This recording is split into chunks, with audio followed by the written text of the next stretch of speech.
तो आज हम लोग प्रोग्रामिंग लैंग्वेजेस के बारे में डिस्कस करेंगे। तो बेसिकली प्रोग्रामिंग लैंग्वेजेस को हम कंप्यूटर लैंग्वेज भी बोलते हैं। प्रोग्रामिंग लैंग्वेजेस का यूज ये है कि कोई भी यूजर कंप्यूटर से कम्युनिकेट कर सके, कंप्यूटर को इंस्ट्रक्शंस दे सके, इसीलिए प्रोग्रामिंग लैंग्वेजेस की आवश्यकता पड़ी। प्रोग्रामिंग लैंग्वेजेस को कई सारे टाइप्स में डिवाइड किया गया है, जैसा कि मशीन लैंग्वेज को हम लो लेवल लैंग्वेज भी बोलते हैं। और जो लो लेवल लैंग्वेज है या मशीन लेवल लैंग्वेज है, ये डायरेक्टली कंप्यूटर इसको अंडरस्टैंड करता है। इसमें किसी भी ट्रांसलेटर या किसी भी कन्वर्जन की ज़रूरत नहीं होती है, क्योंकि हमारा जो कंप्यूटर है वो बाइनरी इंस्ट्रक्शंस को डायरेक्टली रीड कर लेता है, समझ लेता है। और जैसा कि हमने बताया कि जो मशीन लैंग्वेज है, जो लो लेवल लैंग्वेज है, वो आपका 0 और 1 के फॉर्म में होता है। 0 और 1 का कम्बिनेशन है आपका मशीन लेवल लैंग्वेज। इसीलिए यहाँ पे किसी भी ट्रांसलेटर की आवश्यकता नहीं है। जो मशीन लेवल लैंग्वेज है, ये कंसिस्ट करता है स्ट्रिंग्स ऑफ 0 और 1, और ये मशीन डिपेंडेंट लैंग्वेज है। इसका मतलब ये हुआ कि यदि हमने कोई इंस्ट्रक्शंस किसी पर्टिकुलर मशीन के लिए लिखा, तो इंस्ट्रक्शंस केवल उसी मशीन के लिए काम करेगा, किसी और जनरेशन या किसी और मशीन के लिए वो इंस्ट्रक्शंस काम नहीं करेगा। इसीलिए मशीन लैंग्वेज को हम मशीन डिपेंडेंट लैंग्वेज भी बोलते हैं। क्लियर है? तो अगला जो लैंग्वेज है प्रोग्रामिंग लैंग्वेज, वो असेंबली लैंग्वेज है। असेंबली लैंग्वेज में एक ट्रांसलेटर होता है, assembler. With the help of assembler convert the source code into object code. Source code assembly code होगा और जो ऑब्जेक्ट कोड होगा वो आपका मशीन कोड होगा। मतलब ये है कि आपने कोई असेंबली कोड लिखा और आपका कंप्यूटर उस असेंबली कोड को डायरेक्टली रीड नहीं कर पा रहा है, तो उसके लिए हमें एक ट्रांसलेटर की आवश्यकता पड़ेगी, और वो ट्रांसलेटर है आपका असेंबलर। असेंबलर का काम ये है कि जो भी आपका असेंबली कोड है, उस असेंबली कोड को ट्रांसलेट करेगा मशीन कोड या ऑब्जेक्ट कोड में। और मशीन कोड जानते ही हैं कि 0 और 1 का जो आपका कम्बिनेशन है वो आपका मशीन कोड है। और इसके साथ साथ असेंबली लैंग्वेज आपका 8085 और 8086 माइक्रो प्रोसेसर प्रोग्रामिंग के लिए भी यूज किया जाता है। और असेंबली लैंग्वेज में जो कोड होते हैं वो सिंबल्स के फॉर्म में होते हैं, सिंबॉलिक कोड होते हैं। जैसा कि यहाँ पे लिखा है आपका, ये सिंबल्स हैं लोड ऐड स्टोर। तो these are the symbolic codes, mnemonic codes.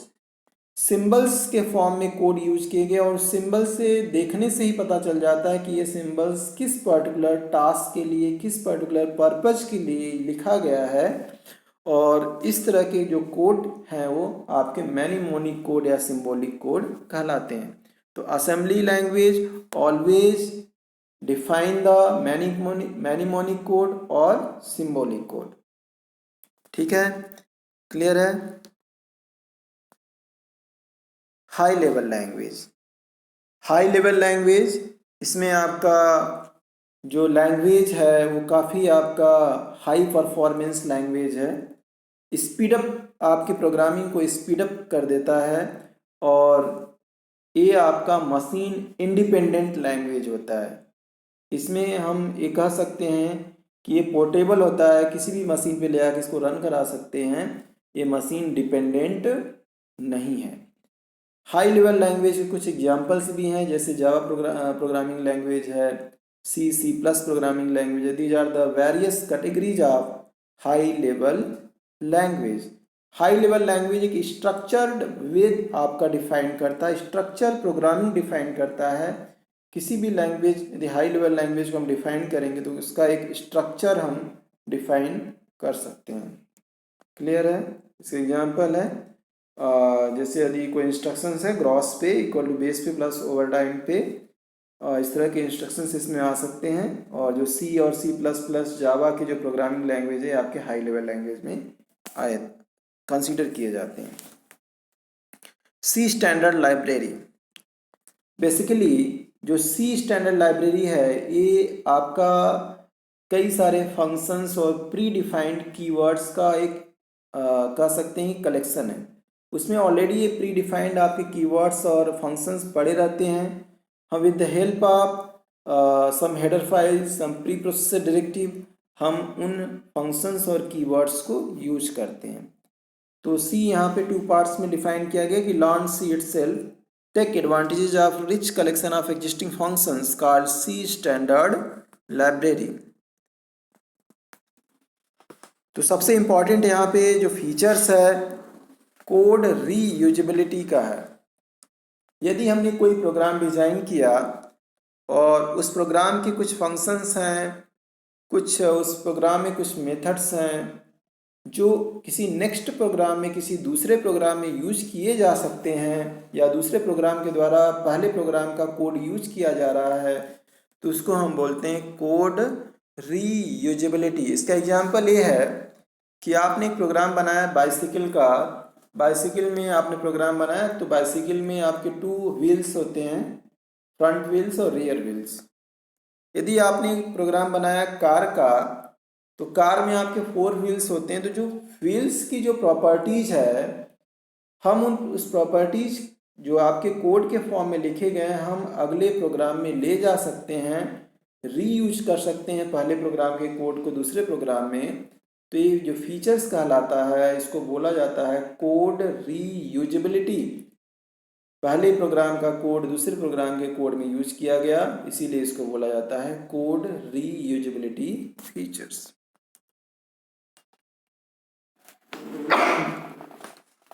Basics of C environment क्या है? बेसिक्स ऑफ कैसे हम सी प्रोग्राम को रन कराते हैं, किस इन्वायरमेंट में आपका रन होता है सी प्रोग्राम। तो C system consist of 3 parts, 3 parts हैं, इन्वायरमेंट, प्लेटफॉर्म, लैंग्वेज।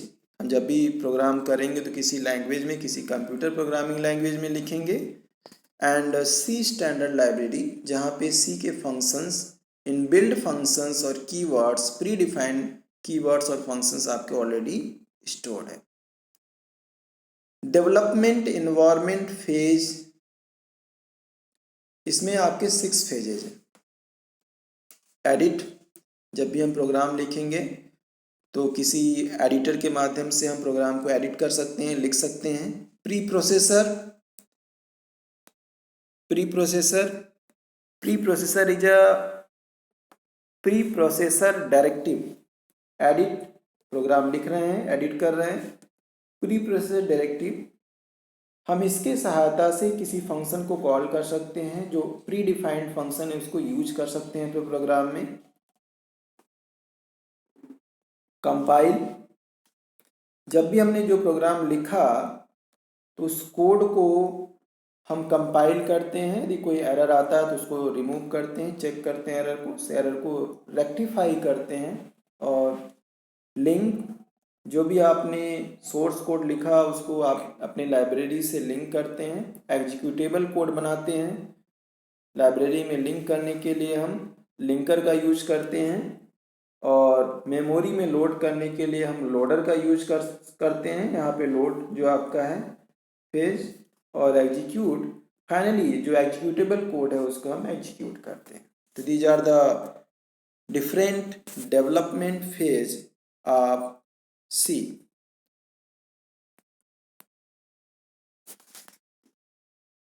तो इसको हम डायग्राम से भी एक्सप्लेन कर सकते हैं। यहाँ पे रिप्रेजेंट किया गया है कि फर्स्ट फेज जो है एडिटर है। तो सी के कुछ एडिटर्स हैं, टर्बो सी है, आपका इन्वायरमेंट है, और वीआई एडिटर्स है, कुछ नोटपैड हैं। तो उस एडिटर के माध्यम से हम प्रोग्राम लिखते हैं और उसको हम एक डिस्क में स्टोर कर लेते हैं। फेज 1। फेज 2 में with the help of pre processor directive, जो डिस्क में जो आपका स्टोर प्रोग्राम है हम उसको डिफाइन करते हैं, उसके फंक्शंस जो हैं, सी के लाइब्रेरी के जो फंक्शंस हैं उसको हम प्रोसेस करते हैं।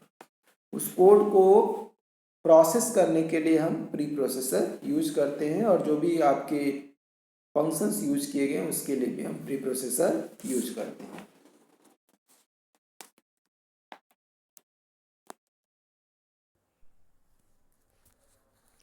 तीसरा फेज है आपका कंपाइलर। कंपाइलर का काम ये होता है कि जो भी सोर्स कोड आपने लिखा, सी लैंग्वेज का जो कोड लिखा, उस कोड को ऑब्जेक्ट कोड में कन्वर्ट करने का जो काम है वो कंपाइलर का है। Creates object code. कंपाइलर का काम यह है कि जो भी सोर्स कोड आपने लिखा, क्रिएट किया, उस कोड को ऑब्जेक्ट कोड में कन्वर्ट करने का और फिर उसको डिस्क में स्टोर करने का काम कंपाइलर। बहुत ही इंपॉर्टेंट फेज है आपका कंपाइलर का। Linker links object code with libraries and stores on disc.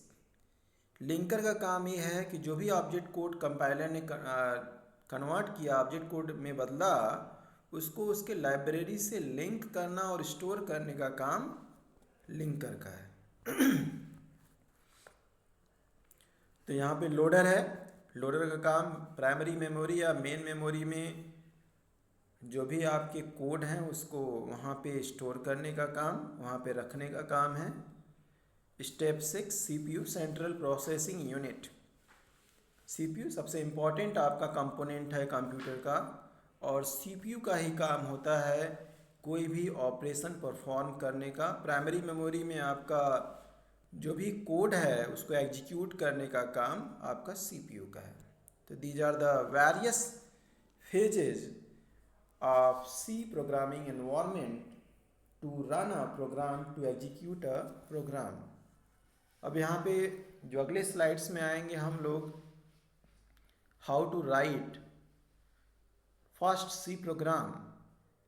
ठीक है, कैसे हम सी के प्रोग्राम को लिखेंगे। तो यहाँ पे एक एग्जांपल लिया गया है, एक छोटा सा एग्जांपल कि सी के फर्स्ट प्रोग्राम को कैसे क्रिएट किया गया। तो आप लोग इससे थोड़ा सा इंटरफेस होइएगा और कोशिश करिएगा कि जिसके पास सिस्टम हो अपने सिस्टम पे प्रोग्राम को लिखें और उसको एग्जीक्यूट करें।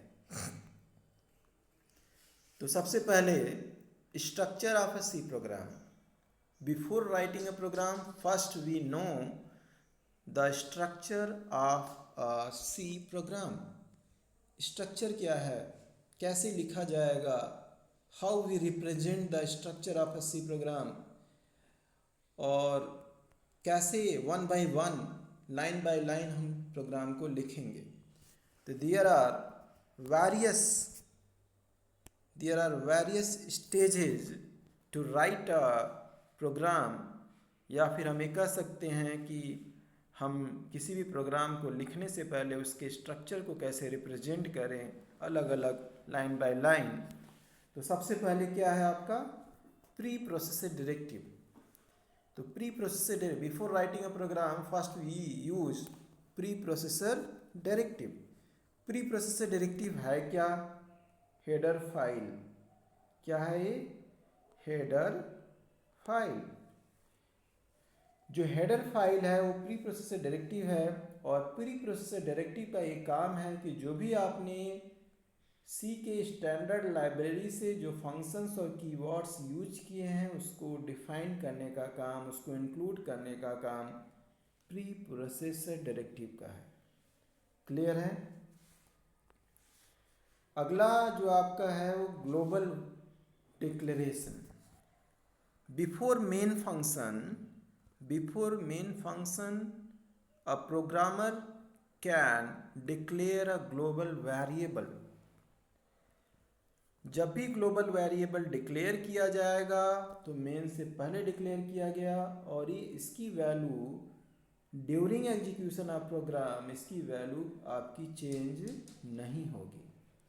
क्लियर है। ग्लोबल वेरिएबल डिक्लेरेशन के बाद अगला स्टेप जो होगा राइटिंग द मेन फंक्शन। किसी भी सी प्रोग्राम में एक मेन फंक्शन यूज किया जाता है, और ये सबसे इम्पोर्टेंट आपका फंक्शन है जो भी आप इसके अंदर स्टेटमेंट्स या फंक्शंस जो भी वेरिएबल डिक्लेयर करेंगे इस मेन फंक्शन के अंदर आपका इंक्लूड किया जाएगा, ठीक है। और मेन फंक्शन लिखने के कई सारे आपके तरीके हैं। यहाँ पे इसमें यहाँ पे इंट लिखा गया है, मतलब इस मेन फंक्शन का एक डेटा टाइप लिख दिया गया। हम इंट नहीं भी लिखें तो भी चलेगा प्रोग्राम, इस मेन से पहले वाड लिखें तो भी चलेगा, ठीक है। और मेन के बाद पैरेंथेसिस के अंदर वैड लिखा है, यदि हम यहाँ वैड नहीं लिखें तो भी आपका प्रोग्राम आगे रन करेगा। तो there are various flavours, there are various way to write the main function. Void main इस तरह से भी लिख सकते हैं, वायर्ड मेन, वायर्ड मेन, ठीक है, पैरेंथेसिस आगे लगा देंगे। या फिर हम यहाँ इंट मेन वायर्ड लिख सकते हैं, मेन से पहले इंट नहीं भी यूज करें तो भी आपका प्रोग्राम इस तरह से चलेगा। और इसके अंदर आप लोकल डिक्लेरेशन मतलब local variable declaration and statements लिखेंगे। तो मेन फंक्शन के अंदर वायर्ड लिखना है या मेन फंक्शन से पहले वायर्ड लिखने का क्या यहाँ पे यूज है। तो वायर्ड का मतलब होता है एम्प्टी, खाली। और यदि हम वायर्ड लिखते हैं तो वायर्ड ये कहता है कि जब आपका प्रोग्राम एग्जीक्यूट कर रहा है तो वो ऑपरेटिंग सिस्टम को finally after execution of program return the null value to the operating system. Void का मतलब return the null value to the operating system. और दूसरी वायर्ड का मतलब ये है जो यहाँ पे पैरेंथेसिस के अंदर लिखा गया है, इसका मतलब ये है कि इस पैरेंथेसिस के अंदर कोई भी पैरामीटर डिफाइन नहीं किया गया है, ठीक है। यहाँ पे जो पैरामीटर है वो नल है, कोई भी पैरामीटर नहीं है, इसीलिए यहाँ पे वायर्ड है। यदि हम इसको एम्प्टी भी रखते हैं इस पैरेंथेसिस के अंदर तो भी कोई भी प्रॉब्लम आपके प्रोग्राम में नहीं आएगा। क्लियर है। स्ट्रक्चर है, first preprocessor directive, preprocessor directive, global variable declaration, then write the main function, और ये ओपनिंग कर्ली ब्रैसेस और क्लोजिंग कर्ली ब्रैसेस के अंदर आपका स्टेटमेंट्स और वेरिएबल डिक्लेरेशन होगा, लोकल वेरिएबल डिक्लेरेशन होगा। इसके बाद आप अदर स्टेटमेंट्स भी लिख सकते हैं, ठीक है। तो very simplified way to write the structure of C program. अब यहाँ पे फर्स्ट सी प्रोग्राम है, एक सिंपल सी प्रोग्राम लिया गया है जो आप अपने सिस्टम पे भी लिख के आप रन करा सकते हैं। तो इस सिंपल सी प्रोग्राम में जो ये है ये क्या है आपका preprocessor directive hash include stdio.h, ये क्या है आपका preprocessor directive. Preprocessor directive to include standard input output function in the program. इस पर्टिकुलर हेडर फाइल से, हम इसको हेडर फाइल भी बोलते हैं, क्या बोलते हैं, हेडर फाइल। इस पर्टिकुलर हेडर फाइल से, इस पर्टिकुलर प्री प्रोसेसर डायरेक्टिव से जितने भी आपके स्टैंडर्ड इनपुट आउटपुट फंक्शन है उसको इंक्लूड करने का काम किया जाता है।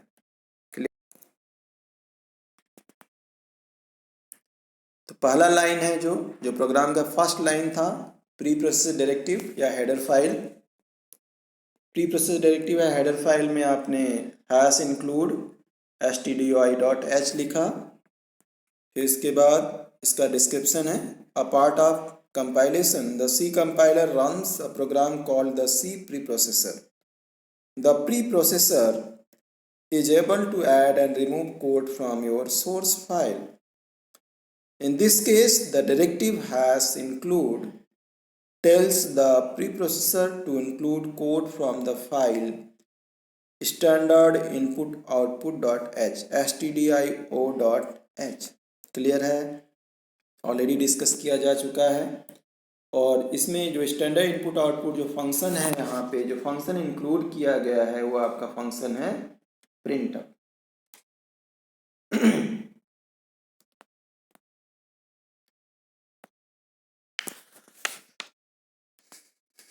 अगला लाइन है आपका इंट मेन वैड, इंट मेन वैड। तो यहाँ पे जो वैड लिखा है इसका मतलब ये है कि कोई पैरामीटर्स नहीं है, नो पैरामीटर, ठीक है। और मेन सबसे इम्पॉर्टेंट फंक्शन है, इसके अंदर जो भी आपके मेन के अंदर जो आपका एक बॉडी होगा, एक स्टेटमेंट ब्लॉक होगा, उसको इंक्लूड करने का काम करेगा, उसको रन कराने का काम करेगा। This statement declare the main function. A C program can contain many functions but must always have one main function। तो C में आपका एक मेन फंक्शन होगा और कई सारे आपके स्टैंडर्ड इनपुट आउटपुट फंक्शन हो सकते हैं। A function is a self-contained module of code that can accomplish some task। ठीक है, वाइट पे आते हैं। वाइट का फीचर्स ये है कि यदि मेन से पहले लिखा गया तो इसका मतलब है कि रिटर्न टाइप आपका नल है। After execution of program return the null value to the operating system. यदि आपका पैरेंथेसिस के अंदर आपका वर्ड लिखा गया तो इसका मतलब है कि there is no parameters, there is null parameters in this section. In this case nothing is return to the operating system. Clear. इसका दूसरा तरीका भी है, चाहे आप चाहे तो इस तरह से लिखें प्रोग्राम में, चाहे इस तरह से प्रोग्राम आपका एग्जीक्यूट होगा, कोई प्रॉब्लम नहीं। The opening bracket denotes the start of the program. तो हमने जैसा कि कहा कि आपके मेन के बाद एक ओपनिंग कर्ली ब्रेसेस है, उसके बाद क्लोजिंग कर्ली ब्रेसेस है। ओपनिंग कर्ली ब्रेसेस और क्लोजिंग कर्ली ब्रेसेस के बीच में आपका एक कंपाउंड स्टेटमेंट होगा या लोकल वेरिएबल डिक्लेरेशन या स्टेटमेंट्स, इनपुट आउटपुट फंक्शंस आपके लिखे जाते हैं। प्रिंटअप, प्रिंटअप इसके अंदर प्रिंटअप फंक्शन के अंदर आपका कंट्रोल स्ट्रिंग है जिसमें लिखा गया है हेलो वर्ल्ड, डबल कोट्स है, डबल कोट्स के अंदर आपका ये लिखा गया है बैकस्लैश एन, नेक्स्ट लाइन से लिख के आए इसीलिए बैकस्लैश एन लिखा गया है। इसका डिस्क्रिप्शन भी नीचे लिखा हुआ है। प्रिंटअप एक आउटपुट फंक्शन है और एक केस सेंसिटिव फंक्शन है। यदि ये लोअर लेटर्स में तो लोअर लेटर्स में ही लिखेंगे। Always keep in mind C is a case sensitive language. कोई भी यदि फंक्शन लोअर लेटर्स में है तो ऑलवेज राइट इन लोअर लेटर्स। यदि कोई फंक्शंस कैपिटल लेटर्स में है तो कैपिटल लेटर्स में लिखेंगे। इस चीज़ का आप जरूर ध्यान रखिएगा प्रोग्राम लिखते समय। तो प्रिंटअप क्या है? एक स्टैंडर्ड C लाइब्रेरी फंक्शन है, एक आउटपुट फंक्शन है जो कि किसी भी स्टेटमेंट्स को आपके स्क्रीन पे डिस्प्ले करने के लिए यूज किया जाएगा। बैकस्लैश एन क्या है?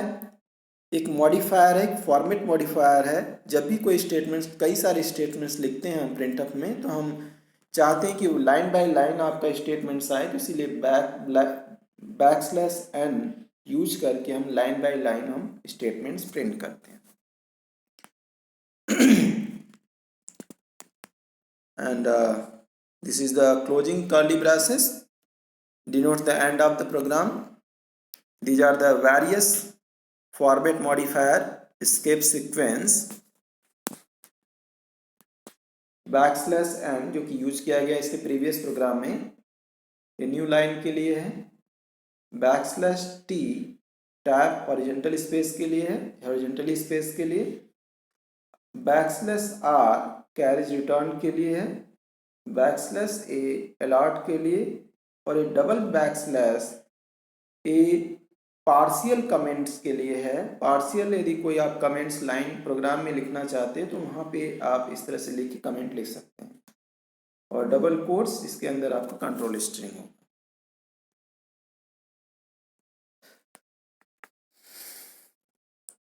These are the various types of operator in C language।